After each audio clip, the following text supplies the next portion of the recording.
1502 में जमोरिन से संघर्ष के बाद 1503 में कोचीन में मैंने भारत की पहली पुर्तगाली फैक्ट्री स्थापित की थी। मैं पहला गवर्नर अल्मेडा था 1505 से 1509 तक। मेरी नीति का लक्ष्य जमीन नहीं बल्कि समुद्र पर राज करना था। 1509 की दीव की लड़ाई में मैंने गुजरात, मिस्र और तुर्की की संयुक्त मुस्लिम नौसेना को हराकर अरब सागर पर एकाधिकार कर लिया।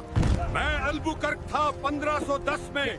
बीजापुर के आदिल शाह से मैंने गोवा छीनकर उसे अपना मुख्यालय बनाया था। स्थायी आबादी हेतु मैंने सती प्रथा रोकी और पुर्तगालियों को भारतीय विधवाओं से विवाह के लिए प्रोत्साहित किया। मैं गवर्नर नीनो दा कुन्हा 1529 से 1538 तक रहा। 1530 में मैंने राजधानी को कोचीन से बदलकर गोवा स्थानांतरित किया। मैंने गुजरात के बहादुर शाह से बेसिन 1534 और दीव 1535 में छीना। 1537 में मेरे जहाज पर एक झड़प के दौरान उसकी मृत्यु हो गई।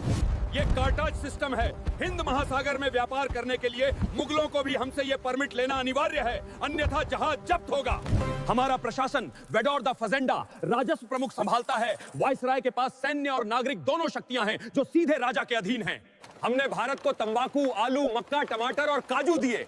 1556 में गोवा में हमने ही भारत की पहली प्रिंटिंग प्रेस स्थापित की थी। मैं सेंट जेवियर पर 1542 में आया था। बाद में 1560 में गोवा में इंक्विजिशन यानी धार्मिक न्यायालय की शुरुआत हुई थी। 1580 में अकबर ने हमें फतेहपुर सीकरी बुलाया था। हम मुगलों को ईसाई बनाना चाहते थे, पर वे ज्ञान पिपासु थे। 1600 तक समुद्री लूट, जबरन धर्मांतरण और ब्राजील की खोज ने हमें कमजोर किया। अब डच और अंग्रेजों के सामने हमारा पतन निश्चित है।